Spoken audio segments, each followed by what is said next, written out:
ಇವಾಗ ಸ್ವಲ್ಪ ಕಷ್ಟ ಆಗತ್ತೆ ಅಷ್ಟೇ, ಇನ್ನೇನಿಲ್ಲ. ಕಷ್ಟ ಆಗ್ತದೆ ಅವಾಗ ನಿಮ್ಗೆ ಅಂಗಡಿ ಮುಗ್ಗಟ್ಟುಗಳಿದ್ದಾಗ ನಿಮ್ಗೆ ಖುಷಿ ಆಗ್ತಿತ್ತಾ? ಇವಾಗ ಇಷ್ಟು ಫ್ರೀ ಮಾಡ್ಕೊಂಡಿದ್ದಾರೆ, ಇವಾಗ ಕಷ್ಟ ಆಗ್ತಿದೆ ಅಂತ ಹೇಳ್ತಾ ಇದ್ರೆ ಏನು ಅವಾಗಿಂದ ಇತ್ತಲ್ವಾ, ಇವಾಗ ದಿಢೀರ್ ಅಂತ ಇದ್ಮೇಲೆ ನಮ್ಗೊಂಥರ ಶಾಕ್ ಟ್ರೀಟ್ಮೆಂಟ್ ತರ. ಅದಕ್ಕಾಗಿ ಹಾಗಾಗಿ ಈಗ ಶಾಪಿಂಗ್ ಅಂತ ಹೇಳಿ ಬರ್ತಿದ್ರಿ ಅಂತ ಫೀಲ್? ಅಷ್ಟೇ, ದಿಢೀರ್ ಅಂತ ಇವಾಗ ಇದಾದ್ರೆ ಒಂಥರ ಫೀಲ್ ಅಲ್ವಾ, ಅಷ್ಟೇ, ಇನ್ನೇನಿಲ್ಲ. ಇವಾಗ ಚೆನ್ನಾಗಿದೆ ಓಡಾಡಕ್ಕೆ, ನೀವ್ ಹೇಳ್ದಂಗೆ. ಏನ್ ಹೇಳಿ? ಅಲ್ಲಿ ಓಡಾಡಕ್ ಆಗಲ್ಲ, ಇವಾಗ ಪರವಾಗಿಲ್ಲ. ಏನಂದ್ರೆ ದಿಢೀರ್ ಅಂತ ನೋಡಿ ಒಂಥರ ಇದೆಯಲ್ವಾ, ಸೊ ಹಾಗಾಗಿ ಹೇಳಿದ್ವಿ. ಇವಾಗ ಸ್ವಲ್ಪ ಫ್ರೀ ಆಗಿದೆ. ಹೋದ ವರ್ಷ ಎಲ್ಲ ತುಂಬಾ ನಮ್ಗೆ ವರಮಲಕ್ಷ್ಮಿಗೆಲ್ಲ ಈ ತರ ಫ್ರೀ ಆಗೇ ಇಲ್ಲ. ಇವಾಗ ಆಯ್ತು, ಫ್ರೀ ಆಗಿದ್ಯಲ್ವಾ, ದಿಢೀರ್ ಅಂತ ನೋಡಿದ್ಮೇಲೆ ಒಂಥರ ಶಾಕ್ ಟ್ರೀಟ್ಮೆಂಟ್ ಅಷ್ಟೇ. ಅದೇ ಅಂತ ಅಷ್ಟೇ, ಇನ್ನೇನಿಲ್ಲ ಫೀಲ್. ಏನ್ ಹೇಳ್ತೀರಾ ಸರ್ಕಾರಕ್ಕೆ? ಏನ್ ಹೇಳ್ತೀರಾ? ತುಂಬಾ ಥ್ಯಾಂಕ್ಸ್ ಅಂತ ಹೇಳ್ತೀನಿ ಅಷ್ಟೇ, ಇನ್ನೇನಿಲ್ಲ. ಆಮೇಲೆ ಚಿಕ್ಕ ಪುಟಾಣಿ ಮಕ್ಳೆಲ್ಲ ಅಷ್ಟೇ, ಸರ್ಕಾರಕ್ಕೆ ಹೇಳ್ತೀನಿ ತುಂಬಾ ಥ್ಯಾಂಕ್ಸ್. ಯಾಕಂದ್ರೆ ಹೋದ್ ವರ್ಷ ಸಿಕ್ಕಾಪಟ್ಟೆ ನಾವು ಅನುಭವಿಸ್ಬಿಟ್ಟಿದೀವಿ. 2 ಅವರ್ ಆಗಿದೆ ಮನೆಗೆ ಹೋಗಕ್ಕೆ, ಇಲ್ಲಿಂದ ನಡ್ಕೊಂಡು ಬಸ್ ಸ್ಟಾಪ್ ಹೋಗಕ್ಕೆ. ಮಾರ್ಕೆಟ್ ಅಂತಂದ್ರೆ ಇರೋ ಬರೋದೆಲ್ಲ ಇಲ್ಲೇ ಮಾಡ್ಕೊಟ್ಟಿದ್ರ ಸಂತೋಷ. Okay madam, okay, thank you madam. ಮಾಡಿದ್ದಾರೆ, ತುಂಬಾ ಓಡಾಡಕ್ ಫ್ರೀ ಆಗಿದೆ. ಆದ್ರೂ ಸ್ವಲ್ಪ ಜನ ಇಕ್ಕಟ್ಟೆ ಇದೆ. ಯಾವ ತರ ಇಕ್ಕಟ್ಟು ಅಂತ ಹೇಳ್ತೀರಾ? ಇಲ್ಲೆಲ್ಲ ಫಸ್ಟ್ ತುಂಬಾನೇ ಇಕ್ಕಟ್ಟಾಗ್ತಾ ಇತ್ತು ಓಡಾಡೋದಕ್ಕೆ. ತುಂಬಾ ಜನ ಓಡಾಡೋದ್ರಲ್ಲಿ ಜಾಗನೇ ಬಿಡ್ತಿರ್ಲಿಲ್ಲ. ಈಗ ತೆರವು ಮಾಡೋದ್ರಿಂದ ಪರವಾಗಿಲ್ಲ. ಗೋಡೆ ಏನೋ ಶಿಥಿಲೀಕರಣಗೊಂಡಿದೆ ಅಂತ ಬೋರ್ಡ್ ಹಾಕಿತ್ತು, ಆದ್ರೂ ಅಂಗಡಿಗಳೆಲ್ಲ ಹಾಗೆ ಇತ್ತು. ನೋಡ್ಬೇಕು ಮುಂದೆ.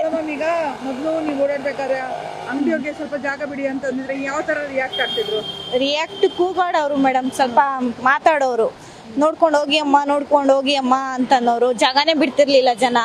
ಸ್ವಲ್ಪ ನಿಂತು ಟ್ರಾಫಿಕ್ ಜಾಮ್ ತರಾನೇ, ನೆಡ್ಕೊಂಡು ಹೋಗೋದಕ್ಕೆ ಟ್ರಾಫಿಕ್ ಜಾಮ್ ತರಾನೇ ಇತ್ತು. ಟ್ರಾಫಿಕ್ ಜಾಮ್ ತರಾನೇ ಇತ್ತು. ಈಗ ಪರವಾಗಿಲ್ಲ. ಇವಾಗ ನೀವು ಏನಾದ್ರು ಕಳ್ಕೊಂಡಿರೋ ಒಂಥರ ಫೀಲ್ ಆಗ್ತಾ ಇದೆಯಾ?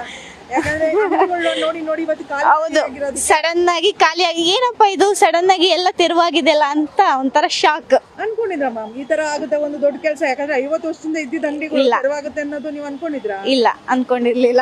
ಹೇಗೆ ಎಷ್ಟು ಖುಷಿ ಆಗುತ್ತೆ ಮ್ಯಾಮ್? ಯಾಕಂದ್ರೆ ಫುಟ್ಪಾತ್ ಅನ್ನೋದು ಸಾರ್ವಜನಿಕರ ಪ್ರದೇಶ, ನಮಗಾಗಿ ಸೀಮಿತ ಆಗಿರೋದು, ನಮ್ಗೆ ಬಿಟ್ಟು ಮಾಡ್ಕೊಟ್ಟಿರೋದಕ್ಕೆ ಎಷ್ಟು ಖುಷಿ ಆಗುತ್ತೆ? ಖುಷಿ ಆಗುತ್ತೆ ಮ್ಯಾಮ್. ಎಲ್ಲಾ ಕಡೆ ಬೆಂಗಳೂರು ಮಾರ್ಕೆಟ್ ಒಂದೇ ಕಡೆ ಅಲ್ಲ, ಪ್ರತಿಯೊಂದು ಕಡೆನೂ ಇದೇ ತರ ಆಗ್ತಿರೋದು ಖುಷಿ ಆಗ್ತಿದೆ ಮ್ಯಾಮ್. ಏನ್ ಹೇಳ್ತೀರಾ ಸರ್ಕಾರಕ್ಕೆ? ಸರ್ಕಾರಕ್ಕೆ ಏನ್ ಹೇಳಕ್ಕಾಗುತ್ತೆ ಮ್ಯಾಮ್ ನಾವು? ಅಂದ್ರೆ ಮ್ಯಾಮ್ ಈಗ ಎಲ್ಲಾರು ಪೋಸ್ಟಿಂಗ್ ಬರ್ತಾರೆ, ಅಂದ್ರೆ ಮಂತ್ರಿಗಿರಿ ತಗೊಂತಾರೆ, ಅವ್ರ ಪಾಡಿಗೆ ಸುಮ್ಮನೆ ಹೆಸರು ಮಾತ್ರ ಮಂತ್ರಿ ಆಗಿರ್ತಾರೆ. ಯಾರು ಇಷ್ಟು ದೊಡ್ಡ ಮಟ್ಟದ ಕೆಲ್ಸಗಳು ಯಾರು ಮಾಡೋದಿಕ್ ಆಗಲ್ಲ. ಆದ್ರೂ ಒಂದು ನಿಗಾ ವಹಿಸಿ ಸಾರ್ವಜನಿಕರ ಬಗ್ಗೆ ನಿಗಾ ವಹಿಸಿ ಮಾಡ್ತಾ ಇದಾರೆ ಅಂದಾಗ ನಾವು ಎಷ್ಟು ಖುಷಿ ಆಗುತ್ತಲ್ವಾ? ಹೌದು ಮ್ಯಾಮ್, ಆಗುತ್ತೆ ಖಂಡಿತ. ಅದಕ್ಕೆ ಏನ್ ಹೇಳ್ತೀರಾ ಸರ್ಕಾರಕ್ಕೆ? ಸರ್ಕಾರಕ್ಕೆ ಥ್ಯಾಂಕ್ಸ್ ಹೇಳ್ಬೋದು. ಇವಾಗ ಪರವಾಗಿಲ್ಲ, ಬಟ್ ಅವರು ನಮಗೇನಂದ್ರೆ ನಾವೆಲ್ಲ ಒಂದು ವ್ಯಾಪಾರಿಗಳು ಇರೋರಿಗೆ ಸ್ವಲ್ಪ ತೊಂದರೆ ಆಯಿತು. ಬಟ್ ಓಡಾಡೋಕ್ಕೆ ತುಂಬ ಚೆನ್ನಾಗಿದ್ದು. ಅದೇ ನಮ್ಮ ಶಿವಕುಮಾರ್ ಅವರು ನಮ್ಮ ಸಾಹೇಬರು ಅವರು ತುಂಬ ಒಂದು ಒಳ್ಳೆ ಕೆಲಸ ಮಾಡಿದ್ದಾರೆ. ಇನ್ನೇನು ಗೊತ್ತಾ, ಅವರು ಈಗ ನಮ್ಮ ಹೈಲೈಟು ನಮ್ಮ ಇಂಟರ್ನ್ಯಾಷನಲ್ ಲೆವೆಲಲ್ಲಿ ನಮ್ಮ ಬೆಂಗಳೂರು ತುಂಬ ಒಳ್ಳೇದಾಗುತ್ತದೆ. ಅದು ನಮಗೆ ಖುಷಿ ಆಗ್ತದೆ, ಏನೂ ಹೇಳಿಲ್ಲ. ಅವ್ರಿಗೆ ಒಂದು ವ್ಯವಸ್ಥೆ ಮಾಡಿದ್ರೆ ಅವರು ಡೈಲಿ ವ್ಯಾಪಾರ ಮಾಡೋರಿಗೆ ಭಾಳ ತೊಂದರೆ ಅಂತ ಹೇಳ್ಬಿಟ್ಟು ಎಲ್ಲರೂ ಅವರು ಒಂದು ಕಷ್ಟನ ಹೇಳ್ತಾ ಇದ್ದಾರೆ. ಯಾಕಂದರೆ ಜೀವ ಇದನ್ನು ನಂಬ್ಕೊಂಡಿರ್ತಾರೆ. ಅವ್ರಿಗೆ ಒಂದು ಒಳ್ಳೇದು ಮಾಡಿದ್ರೆ ಅವ್ರಿಗೂ ಒಂದು ಚೆನ್ನಾಗಿ ಹೇಳ್ಬೋದು. ನೋಡಿ, ಇಲ್ಲಿ ಕೋಟೆ ಇದೆ, ಪಕ್ಕದಲ್ಲಿ ಇಷ್ಟು ಜಾಗ ಇದೆ, ಈ ಜಾಗದಲ್ಲಿ ನೋಡಿ ಇನ್ನೂ ಮಾಡ್ತಾ ಇದ್ದಾರೆ, ಇನ್ನೂ ಇವಾಗಲೂ ಮಾಡ್ತಾ ಇದ್ದಾರೆ. ಹೌದಮ್ಮ, ಅವರು ಅದೇ ಅವ್ರಿಗೆ ಏನೋ ಒಂದು ವ್ಯವಸ್ಥೆ ಮಾಡಿಬಿಟ್ರೆ ಅವ್ರೆಲ್ಲ ಹೋಗ್ತಾರೆ. ಅವರು ಕನ್ನಡನೇ ಬರಲ್ಲ ಯಾರಿಗೆ? ಹೌದು, ಬೇರೆ ಕಡೆಯಿಂದ ಬಂದಿರೋರು. ಹೌದು, ಆಯ್ತಾ? ಇದರೆಲ್ಲ ಮಾಡ್ಕೊಂಡು ಹೋದಾಗ ಫುಟ್ಪಾತ್ ತೆರವು ಮಾಡಿದ್ರೆ ಅಲ್ಲೇ ಕುತ್ಕೊಂಡು ವ್ಯಾಪಾರ ಮಾಡ್ತಾ ಇದಾರೆ ಅಂದ್ರೆ ಏನ್? ಇವಾಗೆಲ್ಲ ನಾವು ಕಮ್ಮಿ ಇದ್ರೆ ಒಂದು 35-40 ವರ್ಷದಿಂದ ನೋಡ್ತಾ ಇದೀವಿ. ನಮ್ಮ ಮುಂಚೆಯಿಂದ ಆವಾಗಲಿಂದ ಇಲ್ಲೆಲ್ಲ ವ್ಯಾಪಾರ ಮಾಡ್ತಾ ಇದ್ರು. ಅವ್ರ ಮಕ್ಕಳು ಇವರಿಂದ ಅವರು ಸ್ವಲ್ಪ ಒಂದು ಅಂಗಡಿ ಮಾಡ್ಕೊಂಡು ಮನೆ ಮಾಡ್ಕೊಂಡಿದ್ರೆ ಪರವಾಗಿಲ್ಲ.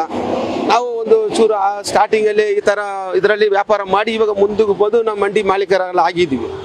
ಅಲ್ಲ ಸರ್, ಸರಿ, ಇವಾಗ ನೀವು ಇಲ್ಲೇ ಇದ್ದಾರೆ ಸುಮಾರು ವರ್ಷದ ಅಂತ ಅಂದ್ರೆ ಹೌದೌದು, ಕನ್ನಡ ಒಂದ್ ಸ್ವಲ್ಪ ಆದ್ರೂ ಕಲ್ತ್ಕೋಬೇಕು ತಾನೆ? ಖಂಡಿತ. ಕನ್ನಡನೇ ಬರಲ್ಲ, ಬರೇ ತಮಿಳೆಲ್ಲ ಮಾತಾಡ್ತಾರೆ. ಹೌದು, ಕೆಲವರು ಮಾತಾಡ್ತಾರೆ, ಹಳೆಬರು ಮಾತಾಡ್ತಾರೆ, ಹೊಸ್ತಾ ಬರ್ತಾರೆ. ನಾರ್ತ್ ಇಂಡಿಯಾ ಮತ್ತೆ ತಮಿಳ್ನಾಡು, ಆಂಧ್ರ ಎಲ್ಲ ಕಡೆ ಬರ್ತಾ ಇದಾರೆ. ನೋಡಿ, ಹೇಳಿದ ತಕ್ಷಣ ಎಲ್ಲ ತೆರವು ಮಾಡ್ಬಿಟ್ರು. ಖಂಡಿತ ನೋಡಿ, ಅವ್ರು ಎಷ್ಟು ಅಲ್ಲೇ ಕೂತಿದ್ದಾರೆ ಅಂದ್ರೆ ಅವ್ರಿಗೆ ಧೈರ್ಯಕ್ಕೆ ನಾವು ಮೆಚ್ಚಲೇಬೇಕಲ್ವಾ? ಮಳೆ ಬಂದಿರೋದು ಒಂಚೂರು ಅವ್ರಿಗೆ ಏನೋ ಒಂದು ವ್ಯವಸ್ಥೆ ಮಾಡ್ಕೊಡ್ಬೇಕಲ್ವಾ? ಇದು ಎಲ್ಲ ನಮ್ಮ ಇಂಡಿಯನ್ದನ ಅವರು. ಖಂಡಿತ ಬೇರೆ ಏನಿಲ್ಲ, ಹೇಳ್ತಾ ಇರ್ಬೇಕಲ್ಲ, ಎಲ್ಲರಿಗೂ ಕೊಟ್ಟಿದೀವಿ ನಾವು ಇವಾಗ, ಅದಕ್ಕೋಸ್ಕರ ಬೇರೆ ಏನಿಲ್ಲ.